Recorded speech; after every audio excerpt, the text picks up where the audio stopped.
December 20th, 1944, Luxembourg City. The telephone line crackled with barely suppressed fury as General Omar Bradley gripped the receiver, his knuckles white against the black bakelite. Across the wire came Dwight Eisenhower's measured voice, delivering an order that would test their friendship to its breaking point. Two American armies, the 1st and the 9th, were being placed under British command, under Montgomery's command. "By God, Ike, I cannot be responsible to the American people if you do this," Bradley erupted, his Missouri composure finally shattering. "I resign." The Supreme Commander's response came cold and precise. "Brad, I, not you, am responsible to the American people.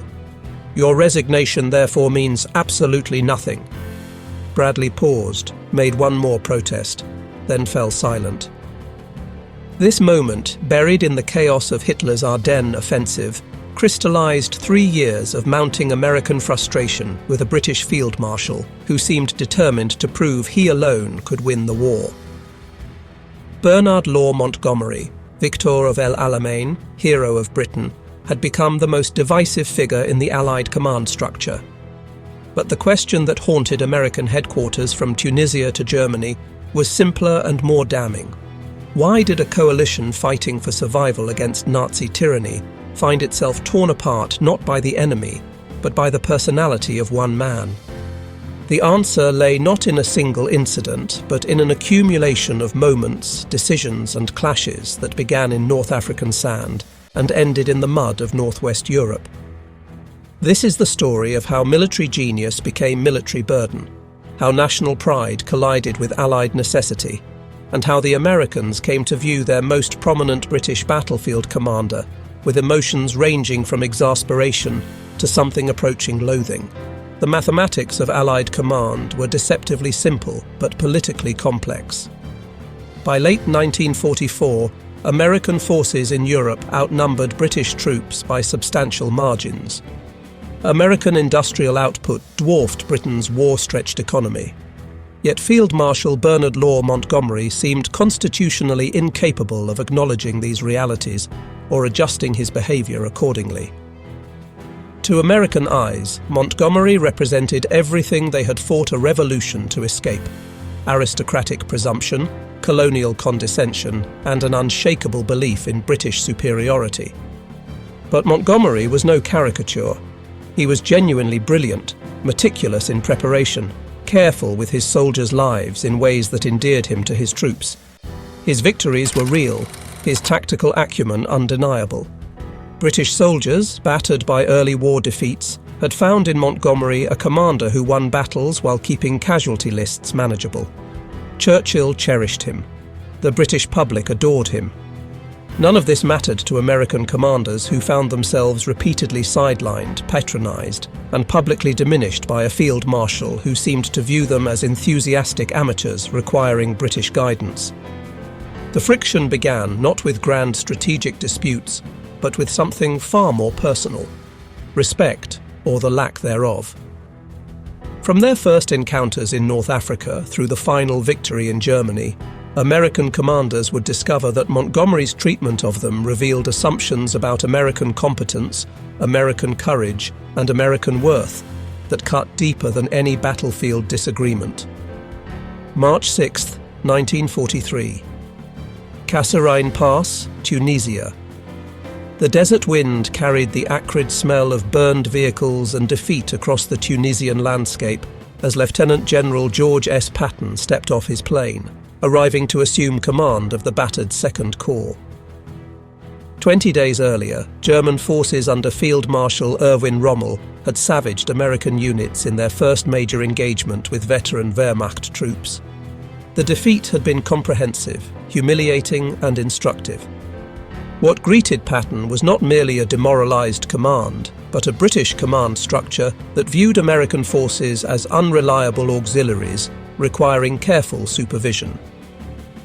General Sir Harold Alexander, the new British commander of 18th Army Group overseeing all Allied ground forces in Tunisia, had drafted a report on American combat performance that read like an indictment. American commanders lacked experience. American troops lacked discipline. American units required extensive British oversight before they could be trusted with significant responsibilities. The report was not entirely unfair. Kasserine Pass had exposed genuine deficiencies in American leadership, tactics, and combined arms coordination. But Alexander's response went beyond corrective criticism. In his view, Second Corps should be assigned supporting roles while British forces executed the primary attacks. Patton understood immediately what was at stake. This was not merely about defeating Rommel. It was about proving that American arms could stand alongside their British counterparts as equals. His diary entries from this period documented British presumption and his determination to prove American worth through aggressive action. Montgomery, commanding the British Eighth Army approaching Tunisia from the east, embodied the British assumptions Patton resented. The victor of El Alamein carried himself with the confidence of a commander who had reversed Britain's fortunes in the desert. He had driven Rommel across North Africa through methodical, carefully prepared operations that emphasized overwhelming material superiority rather than tactical flair. His soldiers trusted him because he won without wasting their lives unnecessarily. But his manner suggested that he alone understood modern warfare, and that others, particularly Americans, had much to learn. Alexander's operational plan for the final Tunisia campaign reflected these assumptions. Montgomery's Eighth Army would deliver the primary blow against the Mareth Line, the Axis fortifications in southern Tunisia. Patton's Second Corps would conduct supporting attacks, drawing German attention away from Montgomery's main effort. The Americans would serve as Montgomery's shield while the British won the glory of breaking through to Tunis. The plan had military logic. Montgomery commanded veteran troops with proven success against German armour. Patton led formations still learning their trade. But the allocation of missions carried implications beyond tactical prudence. It established expectations that would haunt American commanders throughout the war. British forces taking the lead, American forces providing support, British commanders receiving credit while American achievements went unnoticed or minimized. Patton launched his offensive toward El Guettar on March 17, 1943, determined to prove American competence through aggressive action. His orders reflected his personality, mixing tactical guidance with demands for aggressive leadership. Officers would lead from the front. American troops would show the same aggressive spirit that had characterized their entry into the First World War. Whatever the cost, the two corps would demonstrate that it deserved to be treated as a combat force rather than occupation troops. The Battle of El Guettar provided vindication. On March 23rd, 50 German tanks of the 10th Panzer Division emerged from mountain passes into the valley, executing a dawn attack designed to shatter American defenses. What followed shocked the German commanders. American artillery, emplaced with careful attention to overlapping fields of fire, unleashed devastating concentrations on the advancing armor. Tank destroyers, positioned to exploit terrain advantages, engaged the panzers at ranges that negated German tactical superiority. By day's end, the battlefield was littered with destroyed German vehicles, and the 10th Panzer Division had been stopped cold. For the first time, American forces had defeated experienced German armoured units in sustained combat. But the victory carried a bitter aftertaste. Alexander's headquarters, focused on Montgomery's operations against the Mareth Line, paid minimal attention to Second Corps' success. British staff officers continued to issue detailed instructions to Patton, micromanaging American operations in ways that suggested persistent doubts about American competence. More galling still, Alexander repeatedly changed Second Corps' objectives, shifting priorities in ways that appeared designed to ensure American forces remained auxiliary to British operations. Patton would be ordered to advance, then halt, attack with armour, then lead with infantry. Each change disrupted American operations and signalled that Second Corps existed primarily to facilitate Montgomery's plans, rather than to achieve independent objectives. When Montgomery finally attacked the Mareth Line on March 20th, His initial assault made little progress against determined German resistance. He adapted by shifting his main effort to an outflanking maneuver, demonstrating the flexibility that characterized his best operations. But the modification required time, allowing German forces to establish new defensive positions. By the time 8th Army broke through, the opportunity for a decisive pursuit had passed. 2nd Corps continued its supporting attacks in central Tunisia, drawing German reserves away from Montgomery's front. American forces advanced steadily, taking objectives and inflicting casualties on Axis forces. But these achievements went largely unacknowledged in British reporting. Montgomery's breakthrough received extensive publicity. Patton's contribution, equally important to the overall campaign, merited minimal mention. When the victory parade was held in Tunis on May 20th, 1943, with General Eisenhower, Alexander, and French General Henri Giraud taking the salute, the narrative emphasized British and French achievements, while American contributions received cursory acknowledgement. For American commanders, Tunisia provided lessons that went beyond tactics and logistics. They learned that fighting alongside the British meant fighting for recognition as well as victory. They discovered that Montgomery, whatever his military talents, seemed incapable of treating American forces as genuine partners rather than promising apprentices.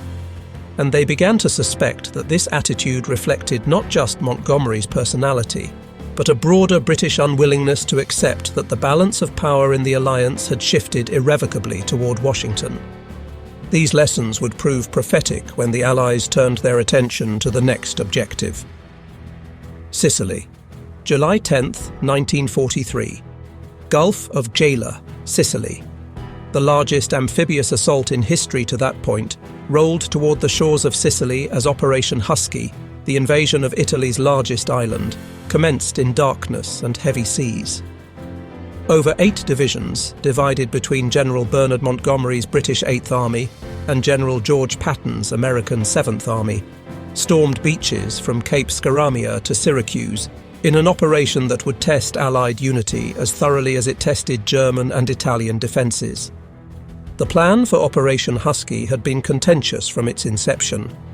Initial proposals envisioned landings dispersed across Sicily, seizing ports quickly to ensure adequate supply for subsequent operations. Montgomery detested dispersed landings. His experience in North Africa had convinced him that concentration of force was paramount, that scattering troops invited defeat in detail. On April 24, 1943, he articulated his objections and proposed an alternative.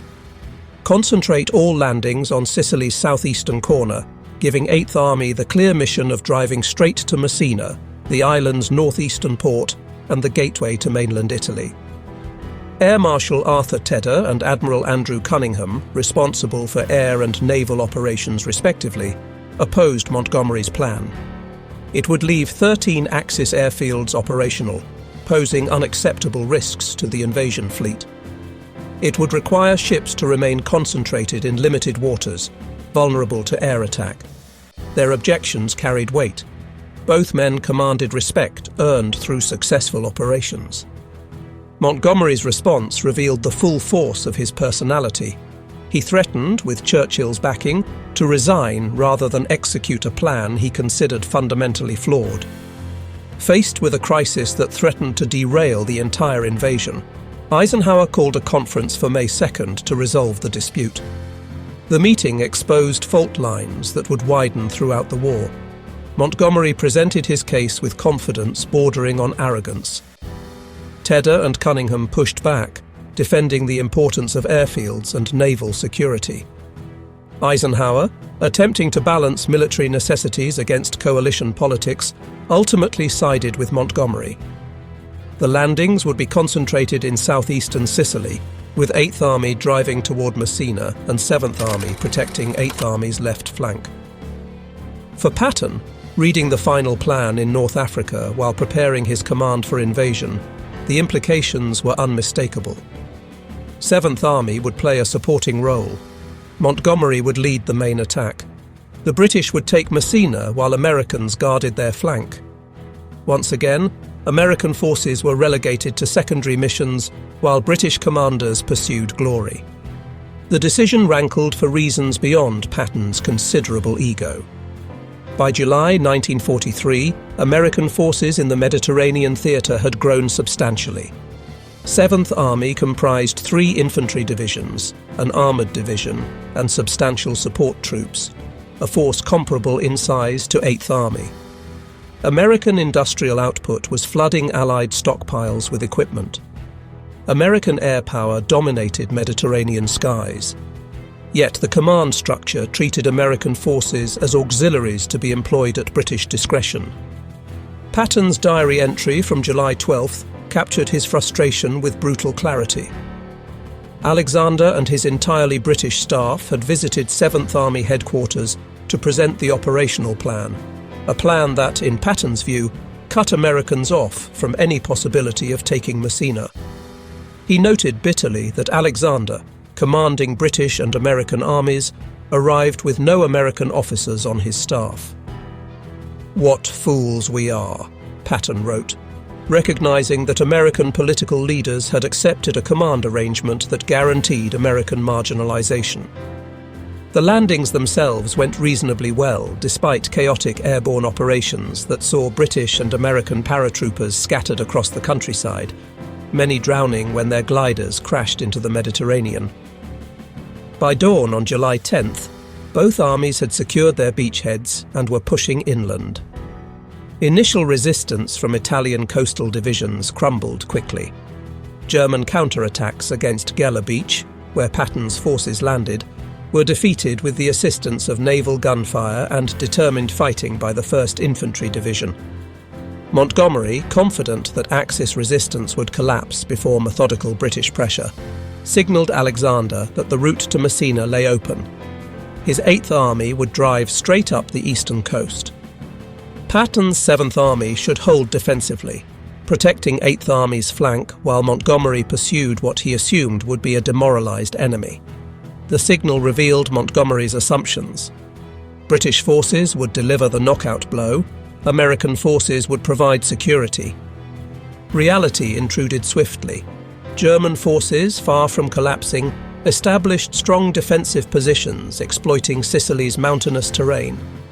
8th Army's advance bogged down south of Catania, where German paratroopers held positions that channelized British attacks into killing zones. Montgomery's methodical approach, so effective in the desert, struggled against defenders who could concentrate forces on narrow fronts and fight from prepared positions.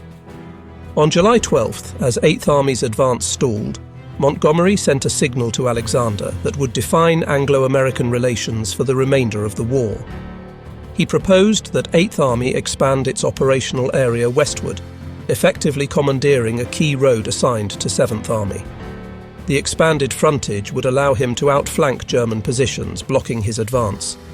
American forces should, he suggested, halt and defend while 8th Army executed the offensive that would cut Sicily in half. The signal's tone was as significant as its content. Montgomery did not request Alexander's approval. He informed Alexander of his intentions and suggested that American forces adjust accordingly. The presumption was staggering. Montgomery was proposing to appropriate American operational areas, relegate American forces to static defense, and execute a strategy that ensured British forces alone would gain credit for Sicily's conquest. Alexander, whose admiration for Montgomery outweighed his confidence in American commanders, agreed. On July 13th, he issued an order assigning Montgomery the disputed road and instructing Patton to hold defensively while 8th Army advanced. For the American commanders reading the order, the message was unmistakable. British preferences would determine Allied strategy regardless of American contributions or capabilities. Patton's initial response demonstrated the political constraints that frustrated American commanders throughout the war. Despite his fury, expressed in diary entries comparing Montgomery to an arrogant prima donna and Alexander to an incompetent sycophant, Patton formally accepted the order without protest. He understood that Eisenhower, commanding Allied forces in the Mediterranean, could not afford open revolt by subordinate commanders. Coalition warfare required compromise and accommodation, even when compromise meant swallowing justified anger. But Patton had no intention of allowing 7th Army to sit idle while Montgomery pursued victory. If Alexander would not assign Americans a primary mission, Patton would create one. He flew to Alexander's headquarters on July 17th, carrying a map and a proposal. Rather than defend passively, 7th Army would drive northwest toward Palermo, Sicily's capital and principal port. The operation would cut the island in half, trap Italian forces in western Sicily, and secure port facilities that would ease American supply difficulties. Alexander, perhaps surprised by Patton's initiative, or simply relieved to see American aggression directed away from Montgomery's operations, approved. The decision fundamentally altered the Sicily campaign. Rather than a single British advance up the east coast supported by American defensive operations, the Allies would now conduct 2 separate drives. Montgomery would continue pushing toward Messina from the south and east. Patton would race to Palermo, then turn east and drive toward Messina along Sicily's northern coast. What began as a strategic adjustment rapidly became a personal competition. Patton, determined to prove American capabilities and reach Messina before Montgomery, drove his command with characteristic intensity. 7th Army moved with a speed that shocked both allies and enemies, covering rugged terrain at rates Montgomery's methodical approach could never match. Just 12 days after landing, American troops entered Palermo on July 22nd, capturing Sicily's largest city and a major port. Montgomery, meanwhile, continued grinding against German defences south of Mount Etna. His progress was measured, professional, and increasingly irrelevant to the campaign's outcome. German forces, recognizing that Sicily could not be held, had begun preparing for evacuation to mainland Italy. The question was no longer whether the Allies would conquer Sicily, but which Allied army would reach Messina first and claim the symbolic victory. The race to Messina revealed character as much as capability. Patton pushed 7th Army to the limits of endurance, demanding relentless advance regardless of obstacles or casualties. His corps commanders, accustomed to his style, drove their divisions hard. American engineers repaired roads and bridges with remarkable speed. American infantry marched through heat and mountainous terrain at paces that left support units struggling to keep pace. Montgomery's 8th Army, facing stronger opposition on more difficult terrain, advanced methodically. British commanders, trained to minimize casualties and husband resources, refused to risk disasters in pursuit of speed. The contrast illustrated fundamental differences in American and British military cultures. Americans, with vast manpower reserves and industrial capacity, could afford tactical risks and heavy casualties. British, fighting since 1939 with dwindling manpower and exhausted economy, could not. But the race was also personal. Montgomery's public statements and private correspondence revealed that he considered 8th Army's mission more important and more difficult than 7th Army's operations. American success in reaching Palermo from Montgomery's perspective demonstrated nothing significant. Patton had faced weak Italian opposition in secondary terrain. 8th Army confronted veteran German troops in positions that favoured defence. The comparison, Montgomery implied, was meaningless. American commanders saw Montgomery's dismissal of their achievements as characteristic British condescension. They had heard similar assessments in Tunisia. American successes were minimised, American difficulties explained by inexperience, American commanders patronised as enthusiastic but untutored. This attitude suggested that British respect for American arms was purely conditional, extended only when American forces operated under British command guidance and for British objectives. On August 17, 1943, elements of Patton's 3rd Infantry Division entered Messina several hours before British forces arrived. 7th Army had won the race. But the victory was hollow in ways that reflected the toxic state of Allied command relationships. Montgomery's public reaction combined graciousness with subtle dismissal. He congratulated Patton while emphasizing the difficulties 8th Army had faced and implying that terrain rather than competence explained outcomes. British press coverage reflected Montgomery's framing. Reports celebrated 8th Army's fighting against the Germans, while treating 7th Army's advance as a sideshow against inferior opposition. American achievements were acknowledged but diminished, presented as complementary to rather than equal with British operations. For American commanders reading these accounts, the message was clear. British narratives would always centre British achievements regardless of objective evidence. The Sicily campaign left scars that would never fully heal. American commanders had demonstrated that their forces could match British troops in operational tempo and combat effectiveness. But recognition from their British counterparts remained grudging and conditional. Montgomery, in particular, seemed constitutionally unable to acknowledge that American commanders might possess skills comparable to his own, or that American forces might deserve credit commensurate with their contributions. Two incidents during the Sicily campaign further poisoned relationships. On August 3rd and again on August 10th, Patton slapped hospitalized soldiers he accused of cowardice, triggering a scandal that would haunt his career. When word reached Montgomery, his response was coldly dismissive. Patton's behaviour confirmed British assumptions about American indiscipline and emotionalism. A British commander, Montgomery suggested, would never lose control in such fashion. The second incident involved a young British Lieutenant Montgomery sent to Patton's headquarters as liaison officer. The lieutenant arrived with a suitcase tied with string, a shabby appearance that enraged Patton. Earlier, Patton had sent Montgomery a full liaison team, including a colonel, a major, and a complete communications section. In exchange, Montgomery had dispatched a single junior officer with inadequate equipment. Patton sent the lieutenant back with a note explaining that he could not permit boys in his headquarters. The incident was minor, almost comical, but it captured the casual disrespect that characterized Montgomery's treatment of American counterparts. Patton commanded an army equal in size to Montgomery's 8th Army. He deserved, by any standard of professional courtesy, liaison officers of appropriate rank and competence. Montgomery's failure to provide them suggested that he viewed 7th Army as subordinate, regardless of official command relationships. As Allied planners turned their attention to the invasion of Italy and eventually to Operation Overlord, the cross-channel invasion of France, one fact had become indisputable. Bernard Montgomery viewed himself as the preeminent Allied battlefield commander and expected deference from American subordinates accordingly.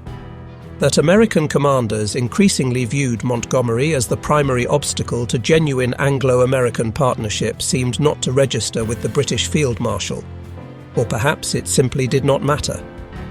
September 1st, 1944, Northern France. The Allied breakout from Normandy had shattered German defences in France, sending Wehrmacht forces reeling eastward in headlong retreat. Paris had been liberated on August 25, 1944, amid jubilant scenes that seemed to confirm the war's imminent end. From Normandy beaches to Belgium, Allied armies pursued defeated enemies across terrain where, just months earlier, German forces had appeared unbeatable. Victory, perhaps by Christmas, seemed within grasp. For Field Marshal Bernard Montgomery, recently promoted and basking in the glory of Normandy's success, the moment demanded bold action. He had commanded all Allied ground forces during the Normandy invasion, a responsibility that, combined with his earlier victories in North Africa and Sicily, confirmed his status as Britain's greatest battlefield commander. Now, with German armies in disarray, Montgomery saw an opportunity to end the war with a single decisive thrust. But September 1st also brought a change that Montgomery resented with barely concealed fury. General Dwight Eisenhower, the Supreme Allied Commander, assumed personal command of all Allied ground forces. Montgomery, who had exercised operational control of both American and British armies during Normandy, was now reduced to commanding 21st Army Group, the British and Canadian forces fighting in northwest Europe. His American counterpart, General Omar Bradley, commanded the 12th Army Group comprising the American 1st, 3rd and 9th Armies. The change was inevitable. American forces in Europe now outnumbered British and Canadian troops substantially. American logistics sustained Allied operations. American air power dominated European skies. American industrial capacity provided the material foundation for Allied victory. Political reality demanded American command of a coalition that had become overwhelmingly American in composition. Montgomery understood the politics, but accepted neither the necessity nor the implications. In his view, dispersing command authority among multiple headquarters diluted the decisive leadership that victory required. Eisenhower, whatever his political skills, lacked the battlefield experience to direct ground operations effectively. The Supreme Commander's role, Montgomery argued with increasing stridency, should be limited to political and logistical coordination. Operational command should remain concentrated in the hands of a single ground forces commander, someone with Montgomery's proven battlefield credentials. The proposal had one obvious beneficiary, Montgomery himself, but the Field Marshal presented his case as military necessity rather than personal ambition. Eisenhower's planned strategy, advancing into Germany on a broad front with multiple armies attacking simultaneously, was, Montgomery insisted, strategically unsound. It dispersed resources, prevented decisive concentration, and guaranteed that the war would drag into 1945. Montgomery's alternative was characteristically bold and characteristically self-centered. Rather than a broad front advance, the Allies should concentrate forces for a single powerful thrust into northern Germany. This thrust would cross the Rhine, seize the Ruhr industrial region, and drive to Berlin before German forces could establish coherent defences. Montgomery would, naturally, command this decisive operation, with American forces providing support and protecting flanks. The proposal's military merits were debatable. A narrow thrust deep into Germany would create an elongated salient vulnerable to counterattack. It would require abandoning operations elsewhere, allowing German forces to concentrate against the advance. It depended on capturing bridges intact and maintaining supply lines over hundreds of miles of contested territory. Most fundamentally, it assumed that German resistance had collapsed to the point where a rapid advance would face minimal opposition. But the proposal's political implications were unmistakable. Montgomery was asking American political leaders to subordinate their armies to British command for an operation that would ensure British forces, under British leadership, delivered the decisive blow ending the war. He was requesting that American troops serve as Montgomery's shield while the British Field Marshal achieved final victory. And he was demanding, in effect, that Eisenhower surrender operational control to a subordinate who made no secret of his contempt for the Supreme Commander's strategic judgment. Eisenhower, attempting to balance military necessities against coalition politics, compromised. He would not concentrate all forces for Montgomery's northern thrust, but he would give Montgomery priority for supplies and authorize a limited operation to seize bridges across the Rhine in the Netherlands. Operation Market Garden, as the plan was designated, would employ 3 airborne divisions to capture bridges at Eindhoven, Nijmegen and Arnhem. British ground forces would then advance rapidly across the captured bridges, establish a bridgehead over the Rhine, and position themselves for subsequent operations into Germany. For American commanders, particularly Bradley and Patton, Montgomery's latest scheme confirmed their worst suspicions. The Field Marshal was once again attempting to relegate American forces to supporting roles while British troops pursued glory. He was demanding supplies that might otherwise sustain American advances in central France. And he was proposing an operation whose risks seemed wildly disproportionate to potential gains.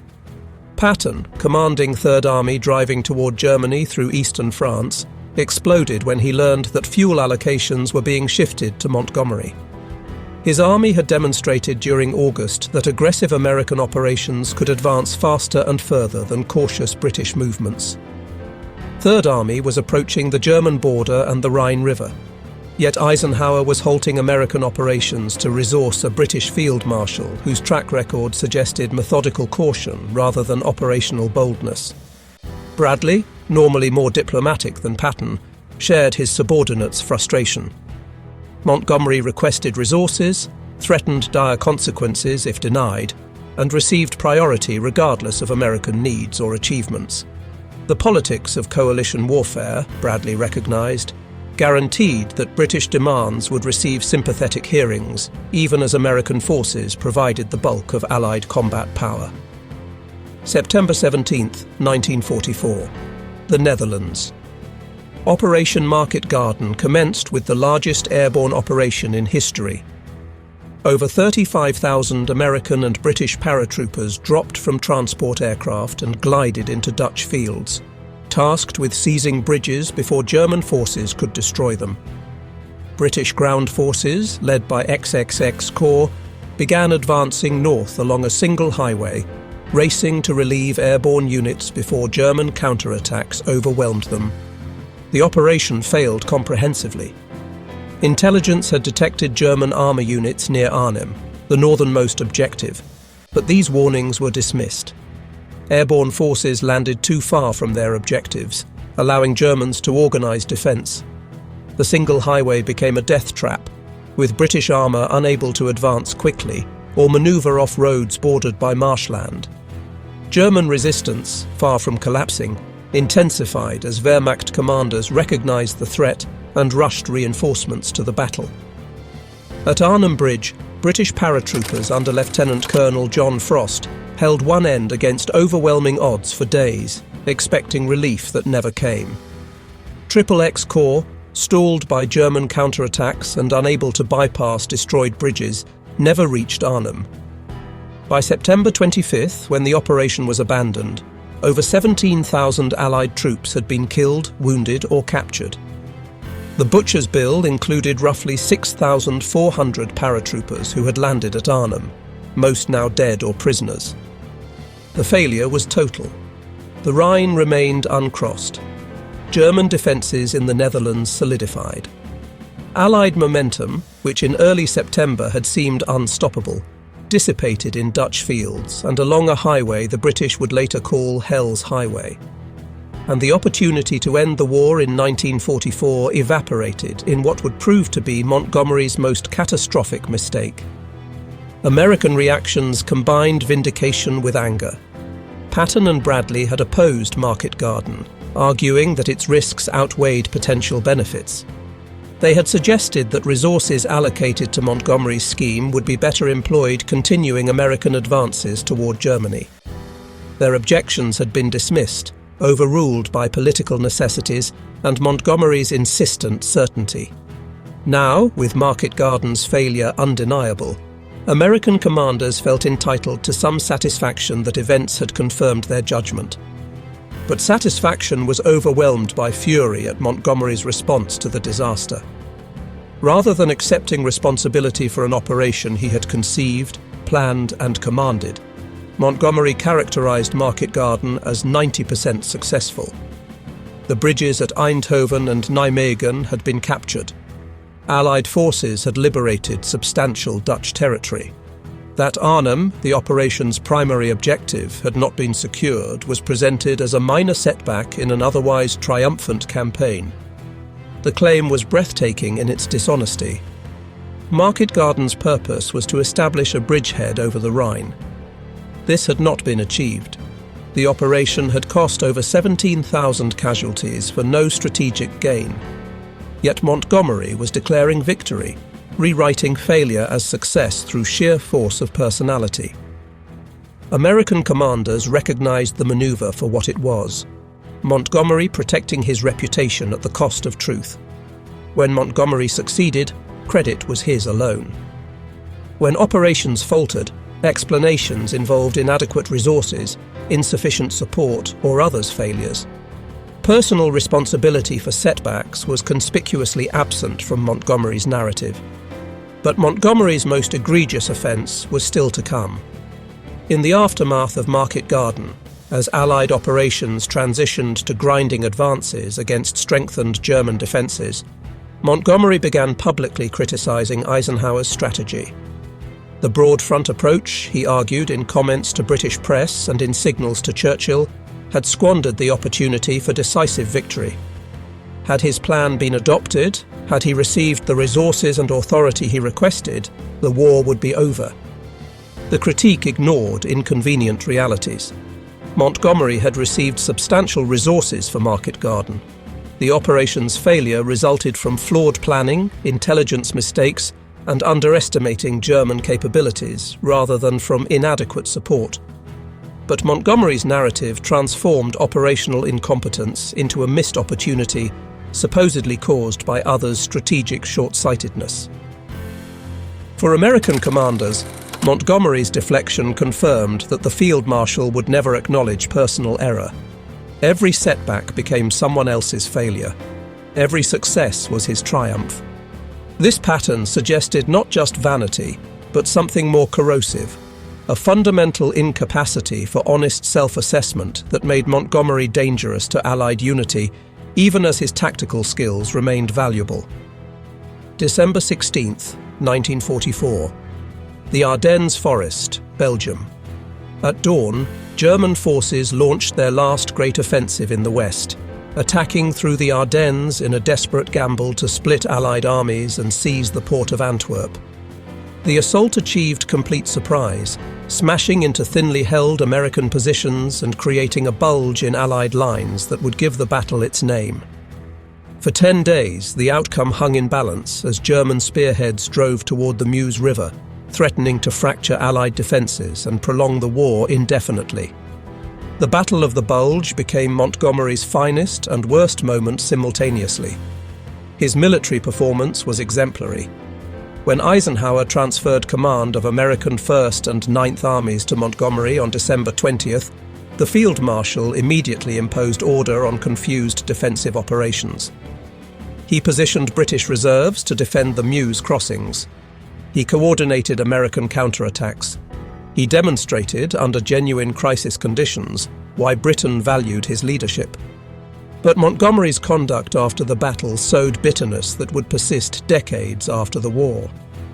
On January 7, 1945, with German forces in full retreat and Allied victory assured, Montgomery held a press conference ostensibly to praise American troops and defend Eisenhower.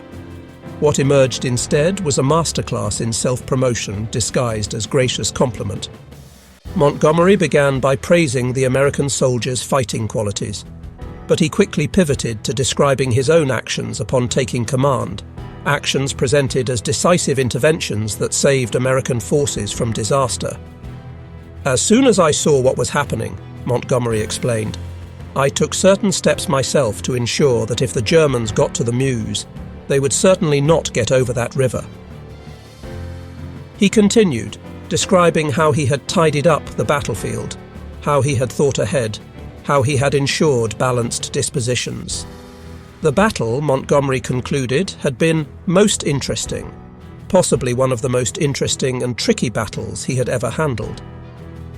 Throughout the recitation, British actions were highlighted, Montgomery's brilliance emphasized, and American commanders conspicuously absent from the narrative. The performance was calculated insult disguised as compliment. Montgomery praised American soldiers while implying they had been saved by his superior leadership.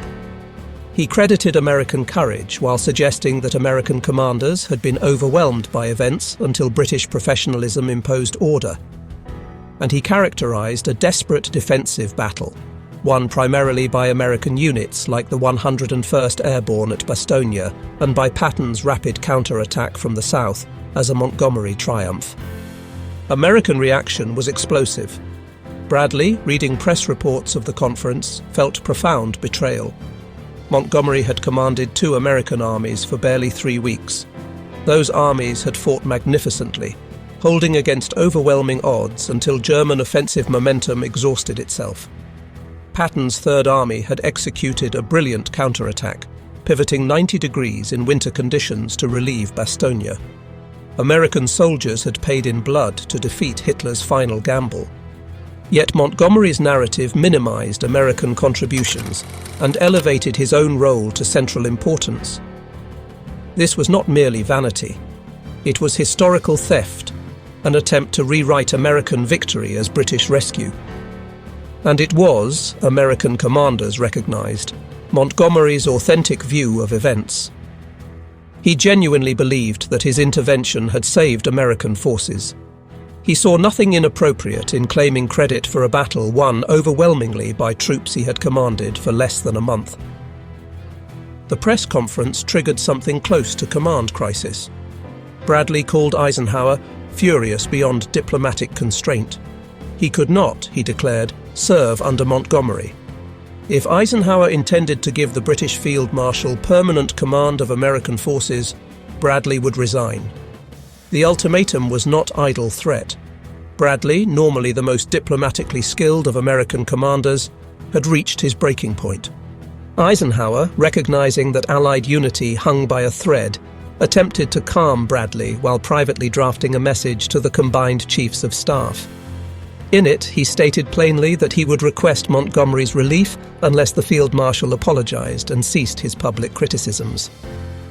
The war had been won, Eisenhower implied, but whether the alliance survived victory remained uncertain. The crisis was resolved only after intense British pressure forced Montgomery to recognize his error. On January 12th, Montgomery wrote to Eisenhower, expressing regret and acknowledging that his press conference had caused offense. To Bradley, he sent a conciliatory letter praising American troops and expressing gratitude for the honor of commanding them temporarily. The letters were gracious, apparently sincere, and largely irrelevant. The damage was done. American commanders now understood with absolute clarity that Montgomery would never view them as genuine partners. Every operation would be filtered through Montgomery's assessment of how it affected his reputation. Every failure would be explained by insufficient support or others' errors. Every success would be claimed as validation of Montgomery's wisdom. This pattern was fixed, predictable, and intolerable. But more than personality clashes were at stake. By early 1945, the balance of forces in Europe had shifted so decisively toward American predominance that Montgomery's pretensions to battlefield supremacy had become not merely irritating, but operationally counterproductive. American armies comprised over 60 divisions. British and Canadian forces numbered fewer than 20. American logistics sustained Allied operations. American air power dominated European skies. Yet Montgomery continued behaving as though British wisdom must guide American strength. The contradiction reflected broader tensions in Anglo-American relations. Britain, exhausted by 5 years of war and facing post-war economic collapse, struggled to accept that its global predominance had ended.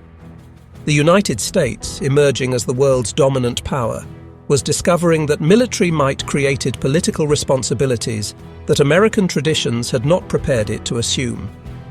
Montgomery's inability to adjust to these realities made him a symbol of Britain's difficulty accepting diminished status. Winston Churchill, watching Montgomery's press conference disaster unfold, recognized the danger. He spoke in Parliament on January 18th, carefully calibrating his words to repair Allied relationships. The Battle of the Bulge, Churchill stated clearly, was predominantly an American battle, an American victory, and would be remembered as an ever-famous American triumph. British forces had played a supporting role, as coalition partners should. The speech was diplomatic necessity, correcting Montgomery's narrative and acknowledging military realities, but it also represented Britain's acceptance that the war's remaining campaigns would be primarily American endeavours. British forces would participate, contribute, and share victory. But American commanders would increasingly dictate strategy, direct operations, and claim the credit that their forces' predominance merited. Montgomery, isolated by his own conduct and increasingly irrelevant to operations dominated by American armies, spent the war's final months commanding 21st Army Group in Northern Europe. His operations were professional, his tactical sense remained sound, but his relationship with American commanders never recovered. Bradley avoided him. Patton despised him. Eisenhower tolerated him as political necessity demanded, but never again trusted his judgment or his motives. May 8, 1945. Germany surrendered unconditionally. The European war was over. Victory belonged to an Allied coalition that had overcome not just Nazi Germany, but also internal divisions that had repeatedly threatened to tear it apart. In the euphoria of peace, old conflicts were temporarily submerged. Montgomery received accolades from grateful British public. American commanders returned home to celebrations that recognized their achievements. But in memoirs and histories written after the war, the conflicts resurfaced. Montgomery's published recollections, appearing in 1958, reignited old controversies by criticizing Eisenhower and implicitly claiming that Montgomery's strategic vision had been superior. Eisenhower, then President of the United States, broke off personal contact, refusing to correspond with a former colleague who seemed determined to refight battles from a vanished war. Bradley's memoir, published in 1951, meticulously documented instances where Montgomery's conduct had undermined Allied operations. Patton's posthumously published diary revealed the depth of his contempt for the British Field Marshal. American histories of the war, drawing on these accounts and official records, presented Montgomery as talented but difficult, brilliant but insufferable, a commander whose contributions were real, but whose personality made him a liability to coalition warfare. British historians defended Montgomery, arguing that American commanders never appreciated his methodical approach, his concern for casualties, his strategic sophistication. They noted that Montgomery never lost a major battle after assuming command in North Africa. They emphasized that his planning and preparation had made D-Day successful. They suggested that American criticisms reflected jealousy of British professionalism and resentment of British military traditions. The debate continued for decades after the participants' deaths. Historians argued about Montgomery's true contributions, about whether American frustrations were justified, about how personalities affected military operations. Some concluded that Montgomery was a great commander poorly suited to coalition warfare. Others suggested that American commanders, lacking Montgomery's experience, resented his superior judgment. Still others argued that the conflicts reflected inevitable tensions when proud nations attempt to cooperate in existential struggle. But beneath historiographical debates lay a simpler truth, one that American commanders of the Second World War understood with crystalline clarity. Bernard Montgomery, for all his talents, could not treat American forces as equals. Whether this incapacity reflected personal arrogance, cultural prejudice, or British determination to maintain fading supremacy remained debatable.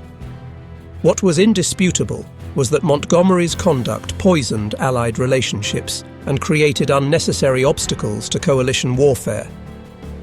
The American experience with Montgomery provided lessons that outlived the war.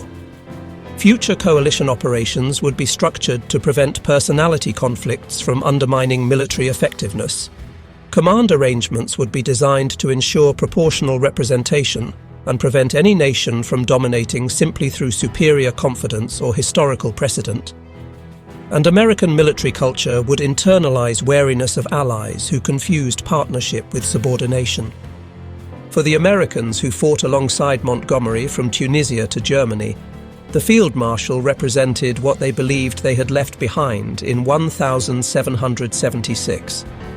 The assumption that British wisdom must guide American strength, that colonial enthusiasm required metropolitan sophistication to succeed, that New World energy needed Old World experience to avoid disaster. They discovered that battlefield excellence, industrial might, and military success could not overcome cultural assumptions rooted in centuries of British global dominance. Montgomery never understood this. To his death in 1976, he maintained that his wartime conduct had been appropriate, his criticisms justified, his strategic vision superior to alternatives. He remained convinced that Eisenhower's leadership had been inadequate, that American commanders had lacked his professional competence, that the war could have ended sooner had his advice been followed. American commanders who survived him offered different verdicts. They acknowledged Montgomery's tactical skills, but questioned his strategic judgment. They praised his careful preparation, but noted that wars are won by boldness as well as caution. They conceded his concern for casualties, but observed that Montgomery's caution sometimes allowed enemies to escape destruction. And they concluded, with near unanimity, that Montgomery's personality made coalition warfare more difficult than necessary. The final assessment belonged to Eisenhower, writing years after the war. He acknowledged Montgomery's abilities, but noted the field marshal's complete inability to understand the political dimensions of coalition command. Montgomery, Eisenhower concluded, was a man whose military talents were undeniable, but whose lack of diplomatic sensitivity made him unsuited for senior command in Allied operations. It was perhaps the most devastating critique possible. Not that Montgomery lacked military competence, but that his virtues were overwhelmed by vices that undermined the very cause he served. In coalition warfare, where personality affects effectiveness as profoundly as tactics or strategy, Montgomery's incapacity for treating allies as partners made him not merely difficult, but dangerous.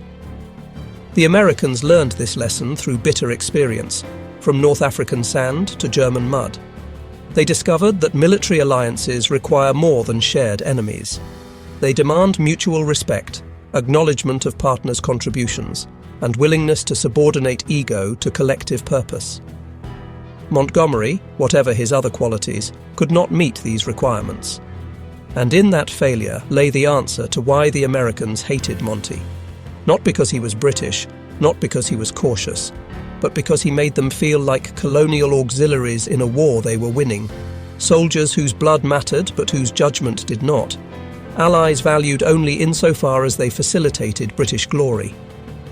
That memory outlasted Montgomery, outlasted the generation that served with him, outlasted even the Cold War alliance that grew from wartime cooperation. It served as permanent reminder that technical excellence cannot substitute for human respect, that battlefield brilliance means little if it alienates those whose cooperation victory requires. Bernard Montgomery was many things: brilliant tactician, careful commander, British hero. But to the Americans who fought alongside him, he was also a cautionary tale about the limits of military genius divorced from diplomatic wisdom. The question was never whether Americans recognized Montgomery's talents. They did. The question was whether Montgomery could recognize theirs. He could not. And in that failure of imagination lay the roots of a bitterness that no amount of shared victory could overcome.